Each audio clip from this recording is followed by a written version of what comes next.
Honestly, I don't really know what to say. I mean, this is the first part of this review that I'm filming. Turok is getting a 4. Out of what, I don't know. It's getting a 4. It's a bad game. Fuck, I don't think I have any tape. I gotta go buy more fucking tape. So what is Turok? Comic books. It's comic books, I guess. Some Native American who fights dinosaurs, but I'm not sure why. He was a comic book guy, and then he had a bunch of video games on the Nintendo 64. And then he had a bunch of bad games on the next-gen systems at the time, which didn't really go anywhere. So then we come to 2008, when I guess Disney Interactive decided to make a new Turok. So what games did they look to for inspiration? Well, I'd say they took a little... That's Gordon Freeman. The Vortigaunt said he was on the way. I'd also say they took a little Call of Duty, since that was also popular at the time. And does that sound like a good game? Call of Duty in the jungle with dinosaurs? Well, good, then go play it. Go fucking play it, you piece of shit.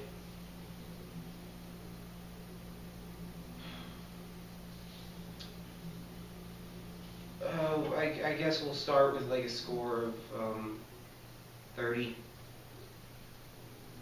Doesn't really matter.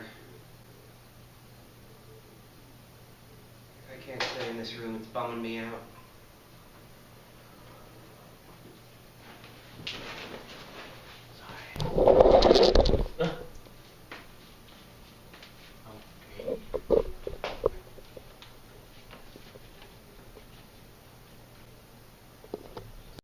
First, let me explain a little bit about the good things that Turok brought into my life. When I was playing it on the ground floor lounge of Bevier Hall, my dorm, there was a girl named Nia who was making red velvet cookies with white chocolate chips. And I bought 2 of them for $1 and gave one of them to a friend, and the cookies were good. Thanks, Nia. Okay, that about does it for the good things, but, actually, while we're down here, this is good. Check this out. Okay, if you need to have food that isn't from the cafeteria, most likely you're going to need to use a microwave, but this doesn't work. I told one of the RAs about it about a week ago, and they came down and took the microwave out. Like, they unplugged it, and they removed it from the room, and it was gone for like 3 days. But today, it's just back. I mean, it still doesn't work, and now it's plugged in again. I guess they just decided that we might not notice. Oh, but there is a microwave that's upstairs, so we can use that. Or at least there used to be before it got stolen.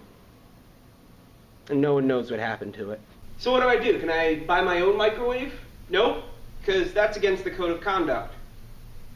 Because I guess you can start a fire with a microwave. So why don't I just go to one of the other dorms and use their microwave? Well, because our card keys only open up the dorm that we live in. Because the New Paltz faculty decided to default on the idea that all of us are rapists. But I guess that doesn't have a lot to do with Turok. Alright, let's move on. First, before we even go into the game itself, let's start off with the menu screen. I'm unsure of how this appears to you, but when I put this game on the large plasma screen TV in our dorm lounge, it is extremely dark. As in, I can't see the T or the U in the game's name, and it appears as though I'm playing a game called Rock. Earlier, I'd been playing Fable 2, and briefly before that, Alan Wake American Nightmare, and both of those games looked fine, and Alan Wake takes place mostly in the fucking dark, so I know it's not the TV. This game is just really, really dimly lit. So I have to go over to the TV and turn the backlight, contrast, and brightness up to even make it playable. Why do you do that, Christian? You ask me. Well, friend, because there's no fucking option to change the brightness or gamma inside the options menu. And this lack of brightness seems to be a reoccurring theme in the game, because the game frequently puts you into locations that are either dimly lit or completely black, and, by the way, doesn't give you a flashlight. It's great when you have to keep hitting the fire button on your controller so you can figure out where the fuck you actually are using the muzzle flashes. How about the guns? Let's talk about the guns. Okay, Turok has guns. 1 pistol, 1 shotgun, 1 SMG, 1 plasma rifle, 1 rocket launcher, 1 minigun, 1 sniper, 1 mine gun, and 1 flamethrower. I know you might hear that last one and go, "Oh, Christian, whoa, flamethrower? Cool." Well, no, not cool. Because its range is extremely short and it doesn't do a lot of damage, and if you try to use it outside of the one level where it's basically required that you use it, enemies will just shoot you in the face before you can actually kill them. The storyline to this game would be amusingly bad if I didn't hate everything else about my time playing it. You're this guy who I guess is named Turk, and you used to be a member of some group of mercenaries or soldiers or bandits or something called Wolfpack, and they tell you that you're a Native American and that you're powerful because you're a Native American. I'm not lying about that. That's seriously the plot point. There's a mysterious backstory where you learn that something happened and now Turk wants revenge against Wolfpack, and he's killing a bunch of military guys, and he's hanging out with a bunch of military archetypes to go beat up Wolfpack because they want to kill everyone with chemical weapons. And now, I don't want to spoil this for you, but it turns out that the reason that Turk is angry at Wolfpack is because they made him kill a woman one time. The storyline could be interesting if it wasn't so blandly told. Every line sounds like someone trying to imitate what they think an action movie character is supposed to sound like. And I don't care about spoiling shit, in all honesty, so let me now say that the penultimate boss of the game is your former leader, the guy who runs Wolfpack, who you fight through QuickTime events, because that's how you make a good video game, and there's no way that anyone could actually fucking hate that. It's a good gameplay scheme, and it's a good way to end your video game. But let me just play a snippet of dialogue from the scene leading up to this fight. But you still need to answer for what you did. What I did is pull you out of the gutter and allow you to realize your full potential. I taught you about your heritage. You don't know anything about my heritage. If you did, you wouldn't have ordered me to kill innocent civilians. That's not the way of my people. I had orders and I followed them. That's the way of my people, too. We respect the chain of command, but you let emotion cloud your judgment. That's why you can never be a true soldier. Oh, you're right, Kane. I'm not a soldier. A soldier follows orders, but a warrior follows his heart. The sound mixing in the game is also very bad, and you often miss chunks of dialogue because it's buried beneath sound effects or music. But Christian, you say, why don't you just turn down the sound levels? Oh yeah, let me just go into the options screen here, and oh no, why would it allow me to change the sound levels? Whoever wants to do that? No one. No subtitles either. No subtitles. No one ever fucking wants to be able to understand what characters are saying. And no adjusting sound levels. So most of the game involves walking through either gray concrete buildings fighting faceless goons that look like Combine, or walking through green jungles fighting dinosaurs. Oh, but Christian, you say, fighting dinosaurs sounds fun.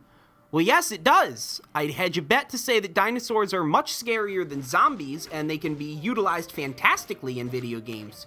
In Turok, though, they are not fearsome creatures that silently hunt you through the underbrush that keep you on the edge of your toes. They are idiots who run directly towards you the second they detect you, and are bullet sponges that you need to spend copious amounts of time tediously firing bullet after bullet into.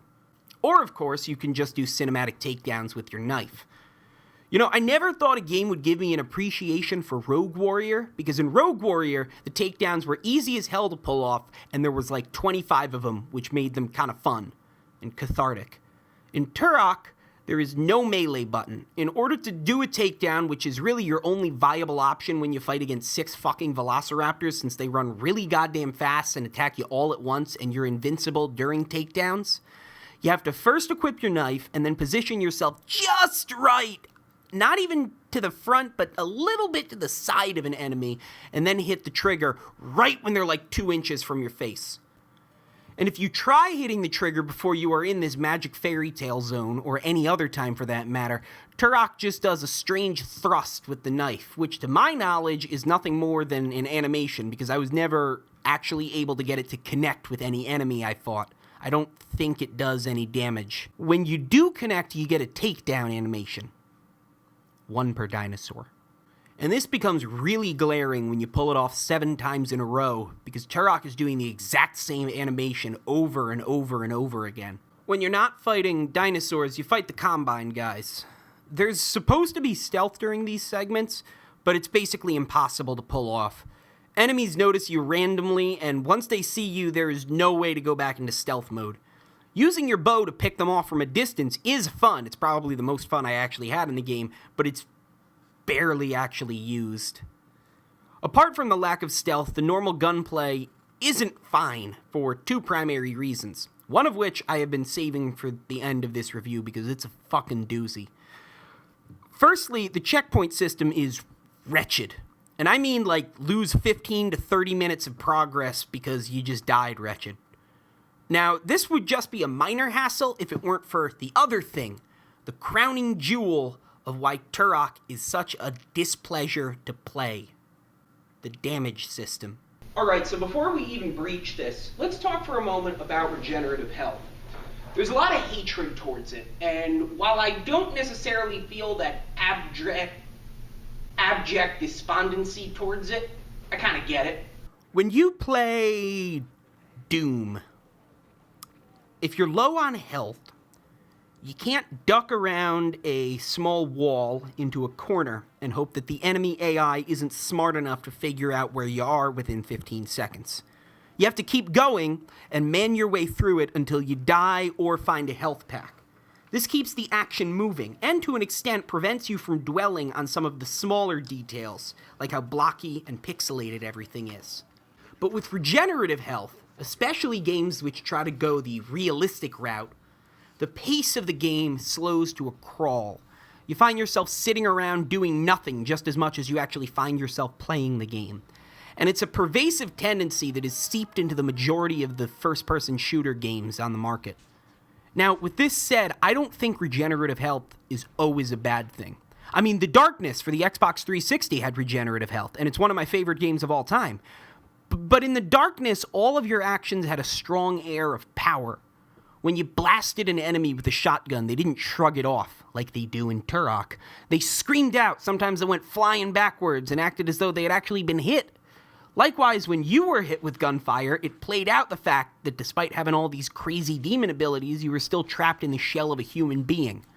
I actually can't wait to do my review of The Darkness, because boy, am I going to have a fuckload to say about this piece of shit right here. But Turok does a number of things wrong with its regenerative health system. It takes several shots from most weapons to kill enemies, and I'm talking like a point-blank range from a shotgun doesn't immediately kill someone. And sometimes the enemies will ragdoll, which from my years of playing video games, I have come to recognize as the universal sign for, I am dead. But in Turok, the only way to tell if your enemies are dead and not about to stand back up and kill you is to stick your crosshair over them to see if your crosshair turns red. So you end up having to do this to any enemy that falls to the ground. Oh, and there's no map, which is another fucking great piece of garbage, but I'm getting off track. So the blood in the eyes isn't the big problem. What is the big problem is that when you get damaged, not only does your vision turn red, your screen goes out of focus, which means killing off the enemy who just damaged you is nearly impossible unless they're right next to you. It forces you to run blindly into cover to wait for your vision to return to normal. Even this would be manageable if it wasn't for the knockback.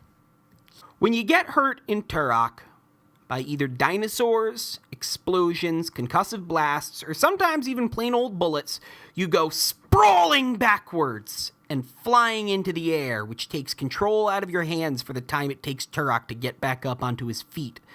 You are not invincible during these times. And since you have been damaged, in all likelihood, your screen is probably red and blurry, which means you are now slightly disoriented. What this means is that you get knocked back, which, trust me, happens dozens and dozens of times throughout the game. Basically, anytime something hits Turok, you are probably going to die. And you are going to sit through another fucking loading screen as the game throws helpful advice to prevent your death next time, like, have a friend with an itchy trigger finger? Invite them to an online multiplayer match. Yeah, let me just invite my friend. All they need is another Xbox 360, another copy of Turok, another controller, a Wi-Fi signal, and a $10 monthly subscription to Xbox Live Gold, and we can hook it up and find out that the game's online servers have long since been disconnected, leaving us unable to ever access that portion of the game's content, which is forever locked away on the disc like some kind of awesome, hilarious Star Wars reference that I can't do because I'm not a fucking loser. Ugh. I'm sorry. That's unfair. I'm just annoyed.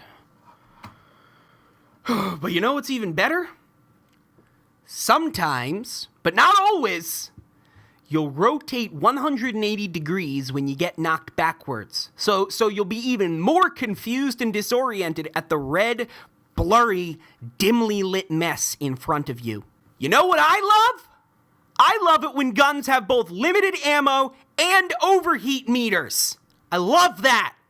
It's good game design. I love dying because my cinematic takedown knife wasn't aimed at the magical spot 7 pixels to the left. I love forced stealth segments, which, despite there being an obvious other path that you can take, forces you to take a singular path that the developers had in mind, or else a tank will literally fire a bullet at a 90-degree angle beneath itself to hit you. You know what I don't love? Making video game reviews in which I transform into every other internet video game reviewer who ever tried to copy James Rolfe and starts cursing up a storm and making up my own swear words. I don't fucking like that at all. But that's what this game makes me do.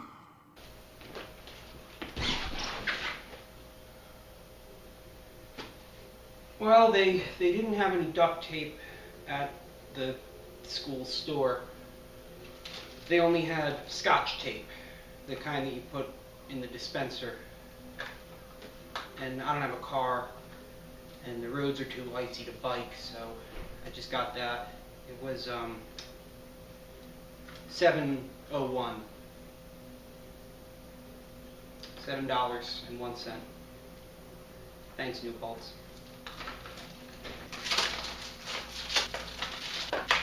Let's put it on the board. Fuck, I mean the wall. I always do that. Okay. Wait a second. Okay. Fuck, I don't have a piece of paper. Okay.